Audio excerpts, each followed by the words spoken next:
De retour dans Smart Job, le cercle des experts. Et pour débattre et décrypter l'actualité du moment, nos trois invités aujourd'hui sont Christian Bogos, cofondateur du cabinet de conseil Les Temps Nouveaux. Bonjour. Merci beaucoup de nous accompagner. Bonjour.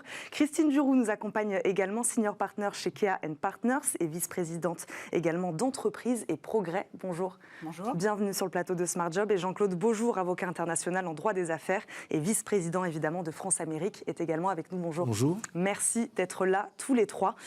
On commence par ce qui a marqué indéniablement l'actualité de la semaine, la grève des enseignants. Hier, tous les syndicats avaient appelé à la grève dans les écoles, les collèges et les lycées pour protester contre la valse des protocoles sanitaires. Ils dénoncent depuis la rentrée une pagaille indescriptible dans les établissements scolaires où les mesures pour endiguer les contaminations ne cessent de se succéder. Jean-Claude Beaujour, ont-ils indéniablement été prévenus trop tard du nouveau protocole sanitaire ? Certains disent qu'ils ont été prévenus le lundi matin, lundi de la rentrée. Alors il est évident qu'il n'y a pas seulement cette prévention. Depuis le début de la crise, ce qui est reproché au gouvernement, c'est vrai que c'est d'annoncer des mesures qui se succèdent, mais nos concitoyens, donc là des enseignants comme cette grève d'hier, n'ont pas eu le temps de se préparer, parce qu'en réalité on voit bien que la crise, on court après cette crise sanitaire, donc ça n'est pas, je ne pense pas que le ministre de l'Éducation ait voulu mal faire. Malheureusement, ce sont des décisions qui sont prises par une administration et qui oublient que de temps en temps, il faut un peu d'organisation, il faut un peu de compréhension. Les mesures sont extrêmement complexes et puis la logistique ne suit pas correctement. Vous avez pu voir des queues, la multiplication de mesures qui sont prises. On oublie qu'il y a les enfants et ces enfants ont besoin de s'adapter. On sait que cette situation peut créer des dysfonctionnements, des ruptures dans l'apprentissage. On oublie ces enseignants qui sont transformés de fait en agents sanitaires alors qu'ils n'ont pas formation et vocation à le faire. Enfin, on oublie les parents qui doivent s'organiser, qui doivent à la fois gérer leur vie personnelle mais leur vie professionnelle, et que derrière, il faut s'organiser pour un enfant, aller faire la queue pendant 1 heure pour pouvoir faire un test. Quand on vous dit du jour au lendemain, le gamin peut ou ne peut pas venir à l'école, ça s'organise. Donc c'est vrai que derrière, il y a toutes les petites entreprises qui supportent, qui emploient ces parents, qui sont mises à contribution. Donc je crois que c'est tout un ensemble de fatigue, de lassitude psychologique. Et puis on voit bien qu'il faudrait avoir, et on l'a dit déjà sur votre plateau au début de l'été, ce qu'on attend du gouvernement, c'est qu'il y ait une vision à plus long terme, parce qu'on sait qu'on ne reviendra pas à un système ancien. On sait que le télétravail, il faudra le mettre en place. On sait un certain nombre de choses, et c'est peut-être là où il aurait fallu que le gouvernement fasse plus de pédagogie et qu'on prenne le temps d'expliquer encore et encore. Et c'est intéressant ce que vous disiez sur les parents d'élèves qui ont rejoint la manifestation et le mouvement. Absolument. Pour la première fois, la FCPE, absolument, le syndicat... la problématique est la même. Enfin, nous sommes tous parents, on sait à quel point c'est compliqué. Un enfant petit, vous ne pouvez pas lui dire « débrouille-toi aujourd'hui ». Donc il faut prendre ça en considération. Et c'est vrai que le ministre a peut-être oublié qu'il ne suffit pas de prendre une décision pour que tout de suite derrière tout suive le plus normalement du monde. Mais je crois qu'il y a une fatigue de nos concitoyens, il faut l'entendre, cette fatigue. Christine Duroux, donc voir à plus long terme, comme le dit Jean-Claude Beaujour, les syndicats enseignants la dénoncent, une forme d'improvisation un peu du gouvernement. C'est ça, on improvise là ? Moi, ce qui me frappe, c'est que je trouve que dans tous les cas, Jean-Claude l'a très bien dit, en fait, on a une organisation aujourd'hui qui est l'éducation nationale, l'école, qui est confrontée à ce à quoi les entreprises ont pu être confrontées début 2020, sans avoir les outils, les armes pour localement être agile, excusez-moi de ce terme-là, se réorganiser, prendre des initiatives. D'ailleurs, de toute façon, ils ne le peuvent pas. Donc, en fait, je trouve amusant, sans jugement de valeur sur les uns et les autres, parce que je pense que tout le monde est conscient de la difficulté des choses. C'est un système qui est confronté, là aussi, à une crise inédite, et sans peut-être la plasticité des organisations, typiquement que dans le privé, on a de gré ou de force. Donc, alors, si on voit le verre à moitié plein, on peut se dire que peut-être que demain, la question de la responsabilité des chefs d'établissement, encore une fois, la prise de responsabilité, l'allègement de cette superstructure qu'on connaît tous en France, sera peut-être un point positif. Christian Bogos, une structure moins agile. C'est vrai que les entreprises, l'éducation nationale, les écoles, les collèges, les lycées, c'est moins agile, donc peut-être plus difficile. On a l'impression quand même que au-delà du protocole sanitaire, que cette grève, c'est aussi celle d'un ras-le-bol plus générale, hein. Je ne sais pas ce que vous en pensez. Il y a indéniablement une mauvaise humeur, c'est peu de le dire, un énervement, mais qui s'inscrit aussi dans un climat qui est quand même assez explosif, parce que c'est un climat plutôt national et pas uniquement un climat dans l'école. Donc c'est un moment, dont on dit que c'est un moment de bascule, parce qu'on l'observe tous, les événements qui se sont passés hier, plus de 11 syndicats, je crois, ont voulu suivre cette grève. Ce qui est intéressant, c'est qu'on a l'impression d'arriver à la fin d'un modèle. Alors, je ne parle pas du modèle de l'école, qui est une immense machine pyramidale, mais si on fait le parallèle avec l'entreprise, et ce sera peut-être notre liaison, c'est comment je transfère l'autonomie, comment je transfère la responsabilité. Alors oui, de l'agilité, évidemment, mais cette agilité, elle tient aussi au fait de transférer cette responsabilité pour ne pas attendre que la décision se prenne en haut et qu'elle descende en plus fine. Et elle descend jamais assez rapidement. Et avec les entreprises, ça a été négocié plus rapidement, ça, selon vous ? Au bout de 2 ans, de crise sanitaire, mais voilà, faisons la différence entre les entreprises et l'école. C'est ce que disait Christine Djourou, c'est-à-dire qu'au bout de 2-3 mois, au tout début de la crise, on a discuté avec les entreprises, on leur a laissé telle liberté en leur imposant certaines choses. Là, au bout de 2 ans, avec l'éducation nationale, c'est toujours aussi compliqué, c'est toujours les décisions qui viennent d'en haut et on ne sait toujours pas comment les appliquer en bas, c'est un peu ça ? Je ne sais pas s'il faut être aussi radical, parce que c'est une situation non seulement complexe, c'est une situation qu'il faut quand même saluer, et j'entends par là le fait de garder les écoles ouvertes. Et je pense il me semble que c'est évidemment la bonne décision et que c'est une décision qui doit perdurer. Et tout part de cette décision-là. À partir du moment où on décide de laisser les écoles ouvertes avec l'ensemble de cette organisation nationale, ça devient très compliqué de réagir au jour le jour.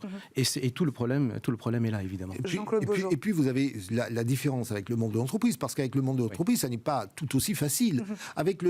Quand vous gérez des adultes, c'est une chose, mais quand vous avez tout d'abord des enfants qui ne sont pas les plus à risque, donc vous posez des questions, les enfants ne sont pas autonomes. Voilà, donc déjà ça, c'est une mesure supplémentaire, c'est une complexité supplémentaire, et ça, il faut le prendre en considération. Puisque ça implique les adultes derrière, donc ça implique plus de monde. Mais bien sûr, et j'ajoute une chose, il semble que nous ayons perdu du temps, je ne suis pas expert de la question, mais nous avons perdu du temps sur des mesures, par exemple, plus souples, mais certes qui auraient coûté de l'argent, c'est-à-dire les mesures d'aération, parce qu'il semblerait que techniquement, on n'est pas allé assez loin. Et puis, par ailleurs, on a en tête en permanence le fait que tous les enfants ne sont pas logés à la même enseigne, tous les établissements ne sont pas les mêmes, il y a une sorte de diversité d'établissements, et c'est extrêmement difficile d'avoir une règle applicable à tout le monde dans un contexte différent. Être dans une école en centre-ville, ça n'est pas la même chose d'avoir une petite école communale en région, et donc ça suppose des traitements différents, et c'est vrai que l'administration française n'est pas habituée à cette forme de décentralisation. Alors peut-être que, et j'espère qu'on prendra en considération le fait que désormais, aujourd'hui c'est le risque sanitaire, demain ça pourra être autre chose. C'est vrai que là où peut-être le message d'espoir qui pourrait être envoyé au monde éducatif et aux parents, c'est que le gouvernement doit, me semble-t-il, réfléchir à l'avenir, à la manière dont on doit gérer plus sur le long terme ce type de situation, pour ne pas attendre qu'à la dernière minute, on prenne des décisions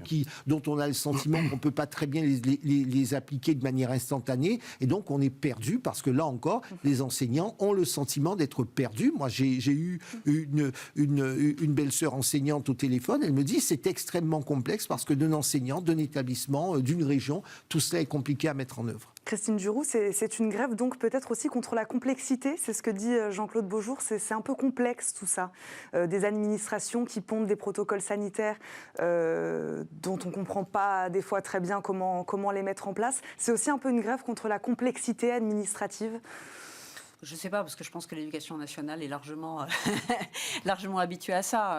Je pense qu'en tout état de cause, c'est un mouvement qui dit qu'à un moment donné, il faut peut-être laisser localement un certain nombre d'initiatives, qui a un petit peu de bon sens à mettre dans tout ça, et dans un univers qui, comme on le dit, est peu habitué à cette forme de réactivité, parce que extrêmement conduits par des protocoles, les textes, des les règles, circulaires. des textes, des circulaires.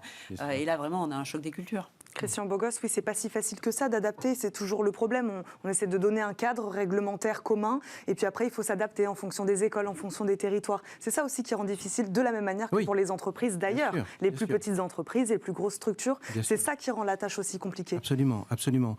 Et si on parle des grandes entreprises, puisque vous faites le parallèle avec ça, le vrai sujet désormais qui est à l'ordre du jour de tous les comités exécutifs, c'est l'automatisation, mais l'automisation aussi. Remettre de la responsabilité au bon niveau, remettre de la confiance aussi au bon niveau. C'est ce qui va faire que les décisions vont s'accélérer, parce que les gens ne vont pas attendre la décision, mais elle sera peut-être anticipée, mais en mettant la responsabilité au bon niveau, dans l'échelle de l'entreprise, et surtout si elle est distribuée sur tout le territoire, l'entreprise, j'entends, l'action est beaucoup plus immédiate et l'action, elle est beaucoup plus sur mesure. Pour m'en dire juste, on parlera d'autre chose juste après, Jean-Claude Beaujour, sur ce concept de confiance. La confiance, elle est un peu brisée, là, on sent. Oui, alors la confiance est brisée beaucoup parce que la parole publique, mais de fait, parce que c'était une situation inédite et puis parce qu'il y a eu des hésitations, la parole publique a vacillé à plusieurs reprises. Le Premier ministre, souvenez-vous, nous a dit, si vous êtes vacciné, si tout le monde est vacciné, tout ira bien. Après, on nous dit il faut une troisième injonction. Et puis, finalement, on nous dit ça n'est pas suffisant. Pour se déplacer d'un point à un autre, parfois, il faut, en plus des vaccins, il faut un test négatif.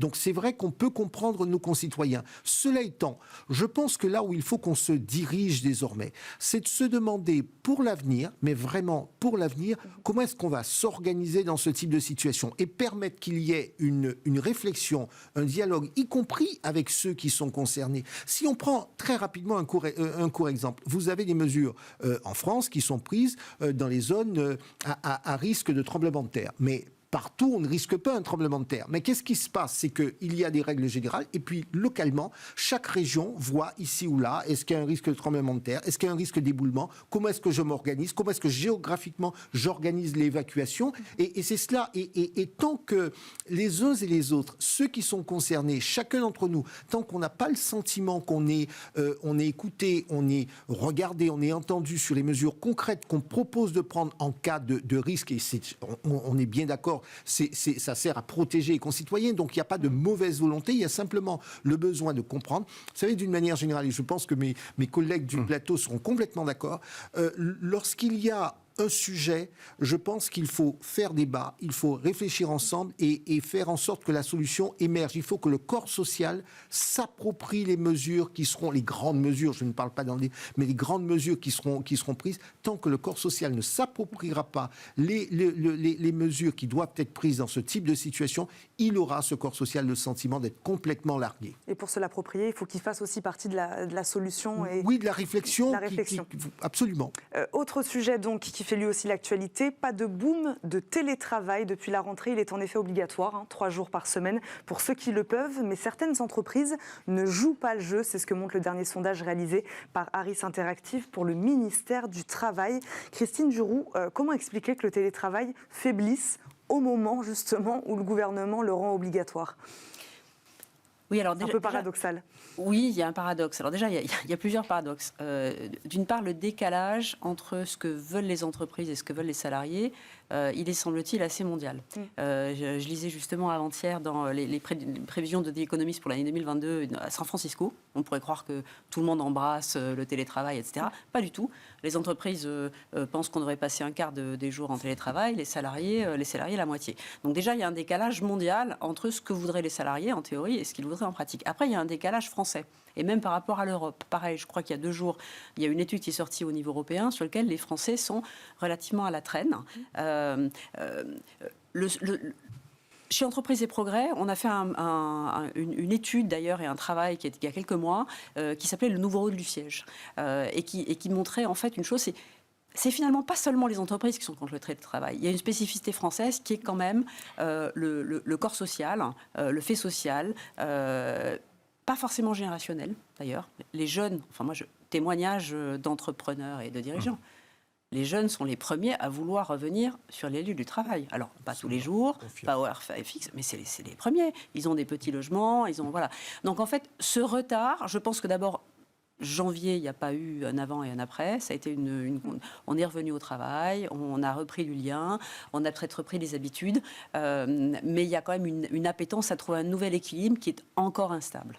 Donc équilibre instable, Christian Bogos, est-ce qu'on peut, je ne sais pas, peut-être se dire que aussi certaines entreprises, elles en ont marre du télétravail, certains salariés commencent à en avoir marre. Alors, on le ressent ça ou pas? Moi, je vais nuancer tout ça. On a fait un baromètre pour Soprasteria Next en juillet auprès de 450 dirigeants d'entreprises en France. Donc un panel totalement représentatif. Et on leur a demandé, souhaitez-vous, on est en juillet, souhaitez-vous pérenniser le télétravail? Réponse, non à 77%. On aurait pu se contenter de cette réponse. Maintenant, si on regarde un peu la structure des entreprises, et on se rend compte qu'il y a une fracture à 250 salariés. Tous les entreprises de moins de 250 salariés disent non le télétravail à 70%. Les entreprises de plus de 250 salariés disent oui au télétravail à plus de 70%. Donc vous voyez, en France, on considère qu'il y a pratiquement deux mondes. Les entreprises jusqu'à 250 salariés qui ont du mal à installer le télétravail parce que en termes de logistique c'est un peu délicat, et puis il faut pondérer par secteur d'activité. Il y en a qui ne le peuvent pas.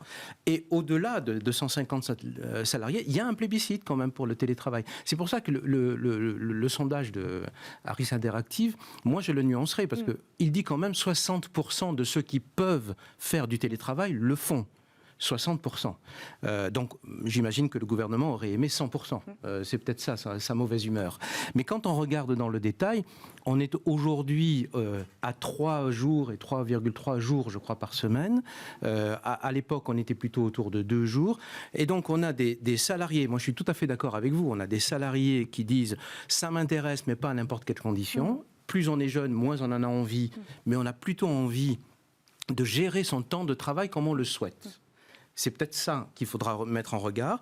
Et puis, il y a des salariés qui considèrent que le trajet entre leur domicile et leur entreprise est considérablement allégé avec quelques jours de télétravail. On va en reparler du temps de trajet. Je nuancerai quand même cette mauvaise humeur du gouvernement et en disant, regardez quand même la structure des entreprises, leur secteur d'activité et leur situation géographique. Jean-Claude Beaujour, vous aussi, vous nuanceriez ce sondage Harris Interactive? Alors tout à fait, je partage ce qui a été dit ici. Je crois qu'il y a 3 observations. La première, c'est que globalement, on va vers un système qui pourrait être hybride, dans lequel on se dit, finalement, on pourrait à la fois faire du présentiel, faire du télétravail, parce qu'on sait bien qu'il n'y a pas que la question sanitaire. Ça pourrait être une solution au problème du transport de certains salariés. Ça pourrait permettre aussi à un certain nombre de salariés qui sont en zone non urbaine de pouvoir travailler. Et il y a des questions d'aménagement du territoire qui seraient les bienvenues qu'on pourrait revoir, parce que ça ne sert à rien de dire qu'il faut du 100 voitures en zone urbaine.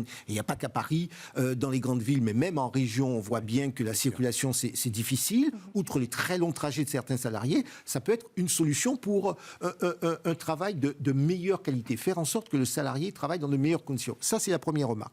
La deuxième remarque, nous, ce qu'on a constaté, nous avons un département droit social au cabinet, ce qu'on a constaté, c'est que dans cette rapidité, il y a eu une incompréhension. Par exemple, nous avons eu un certain nombre de salariés qui sont partis très loin, qui ont déménagé pour pouvoir faire le télétravail. Et à l'arrivée, l'employeur disait, mais j'étais pas d'accord, j'étais bien d'accord, un peu de télétravail, mais pas que vous déménagiez, etc. Donc ça pose problème, on est obligé de revoir le contrat de travail, revoir la relation contractuelle avec le salarié. C'est véritablement aujourd'hui ce que nous constatons comme avocats, c'est là où il y a une vraie demande, un besoin d'assistance des dirigeants de l'entreprise pour qu'on puisse les accompagner à cette transformation, redialoguer, parce qu'on ne veut pas perdre le salarié, et en même temps on a besoin d'un salarié efficace. La troisième chose, pour moi qui est importante, le gouvernement peut être fâché, on peut comprendre, mais je pense que pour une fois, et on parlait des États-Unis à l'instant, je pense qu'il ne faudrait pas imaginer ou se dire qu'on va parler d'inspection. On parle, bien sûr, c'est le rôle de l'inspection du travail, mais si on commence à dire, à opposer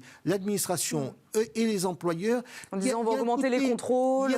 Vous savez, il y a un côté opposition, il y a un côté défiance de part et d'autre, et ça n'est pas la bonne solution. Parce qu'on vient de le dire, globalement, les entreprises ont globalement joué le jeu, tout le monde a compris de part et d'autre. La question, c'est qu'effectivement, c'est parfois très compliqué à mettre en œuvre. Et puis, par ailleurs, on ne peut pas décider qu'une entreprise va faire du télétravail 2 jours par semaine à un moment, et puis 15 jours après, on lui dit, on va changer la donne. C'est extrêmement compliqué. Donc, je pense, et j'appelle de mes voeux, on pourrait imaginer qu'il y ait une structure du gouvernement, plutôt qu'on dise, on va envoyer les inspecteurs pour contrôler et pour sanctionner. Donc, c'est le rapport à l'entreprise, le rapport sanction de l'employeur ou de l'entreprise d'une manière générale, alors que ce sont elles qui font vivre le pays. Je pense qu'il faudrait une structure qui accompagne les entreprises dans la mise en œuvre à moyen terme et à long terme de cette formule hybride que j'appelle de mes voeux, parce que nous savons là encore que c'est une solution, non pas seulement pour la question sanitaire, mais aussi pour d'autres questions que j'ai évoquées. Et si vous me permettez,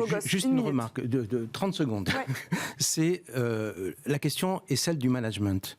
C'est comment on va former au management d'organisation hybride pour que le sujet soit fluide. Et je crois que c'est des sujets sur lesquels vous travaillez beaucoup, sur ce nouveau manager qui doit accompagner cette nouvelle organisation. Justement, en parlant de ça, je voulais vous faire réagir sur un chiffre. C'est une enquête du site d'emploi Météo Job. Pour 60% des candidats postulant dans un nouveau travail, trouver un employeur proche de chez eux est le premier critère. 50% considèrent même que le temps de trajet acceptable est de 30 minutes, donc c'est plus de 50% des salariés. Ces nouvelles exigences, selon vous, Christine Duroux, c'est un phénomène temporaire ou c'est un phénomène pérenne? Enfin, c'est des exigences qui ont émergé de la crise sanitaire? C'est probablement un peu des deux. Moi, j'ai toujours du mal avec les chiffres globaux, parce qu'à l'intérieur de ce chiffre-là, il y a des personnes qui devront faire l'aller-retour sur même point tous les jours, et pour qui, évidemment, le moins on a à faire l'aller-retour, le mieux c'est. On a par ailleurs des personnes qui sont sur des jobs de type intellectuel, qui peuvent être faits à distance, qui n'auront pas de problème à aller à l'autre bout du monde s'il le faut pour aller faire une réunion à New York malgré le bilan carbone, et qui en même temps vont râler s'il faut prendre le métro pendant 3 quarts d'heure. Il y a des gens dont le travail demande à être physiquement là et pas. Enfin, je pense vraiment que c'est très difficile. Ce qui est certain, c'est que la relation au lieu de travail et, comme je le disais, au siège, la relation à l'entreprise, la relation physique a, considérablement évolué. Et dernière chose aussi, probablement aussi, et c'est peut-être un lien avec l'école du début, qu'on a à faire, et là, pour une fois, même si j'ai horreur de faire ça, je vais faire une petite différence générationnelle chez les plus jeunes, à une forme de demande, d'exigence, de forme de je suis un client de l'entreprise qui n'était pas avant. Donc je pense qu'on est un mélange entre le fond et puis la forme qui est j'exige, je suis le client de l'entreprise, je suis le client de mon employeur. Vous avez parlé de nouvelles exigences. Je ne suis pas convaincu qu'il y ait de nouvelles exigences. Simplement, le contexte actuel nous a forcés à faire ou à revoir la copie. Une amie préfète me disait que dans une très grande administration, on se refusait au télétravail. C'était un non. Eh bien, à partir du moment où il y a eu le premier confinement, elle me dit, figure-toi, ça nous a permis de passer au télétravail. Ça, c'est la première chose. Et puis, la deuxième chose, c'est que, vous savez, même sur ceux qui ont l'habitude d'aller faire des réunions au bout du monde, là aussi, tout change et on se rend compte, finalement, là où on nous empêchait de faire, on disait qu'il fallait qu'on soit en physique pour faire certaines audiences, eh bien, je peux vous dire nous faisons de plus en plus d'audiences en visio. J'en fais avec Singapour, les États-Unis et le reste du monde. Et on se dit, finalement, se déplacer, faire autant d'heures d'avion, c'est pas finalement si agréable que ça. Il faut trouver des méthodes alternatives. Et je crois que là encore, ça va permettre un mode de fonctionnement différent. Je reste convaincu que ce qui se passe n'est pas un phénomène juste momentané. C'est un catalyseur, mais les choses vont évoluer différemment. Et moi, je vous le confirme. En tout cas, les dirigeants que nous accompagnons, c'est structurel. Et le sujet, c'est pas l'organisation. Le sujet, c'est le contrat social. C'est quel est le nouveau contrat social qui va être passé entre dirigeants et salariés. Donc au moment du recrutement, justement, il y a peut-être un changement de prisme. Au moment du recrutement, mais au moment de la vie même de l'entreprise. Oui. C'est quels sont les droits et devoirs de chacun avec cette nouvelle configuration d'une organisation hybride, d'un management rénové. D'un salarié qui en demande peut-être un peu plus aussi aujourd'hui à son employeur. Et d'un chef d'entreprise, d'un dirigeant qui doit demander différemment. Vous savez qu'avant, on ne parlait que de performance financière de l'entreprise. Aujourd'hui, on regarde la performance humaine, la RSE. Et donc ça, ce sont les éléments qui comptent, y compris pour la notation d'entreprise. Allez, un dernier mot. Et l'impact, je vais finir. Oui. Entreprise et progrès, on sort un chantier, les résultats d'un chantier impact, c'est exactement ça. Et dans l'impact, on a en particulier les questions, c'est un mot valise, mais dans lequel aussi il y a une question d'impact sur les salariés, d'impact territorial, dans lequel ça rentre complètement. Donc on est dans un changement complet du paradigme de la performance. Merci beaucoup à tous les trois d'avoir décrypté l'actualité aujourd'hui avec nous dans Smart Job. Christian Bogos, cofondateur du cabinet de conseil Les Temps Nouveaux. Christine Duroux, senior partner chez KAN Partners et vice-présidente, vous venez d'en parler, d'entreprise et progrès. Jean-Claude Beaujour, avocat international en droit des affaires et vice-président de France Amérique. Merci beaucoup à tous les trois. Tout de suite et comme chaque jour, bien sûr, on termine cette émission par Fenêtre sur l'emploi.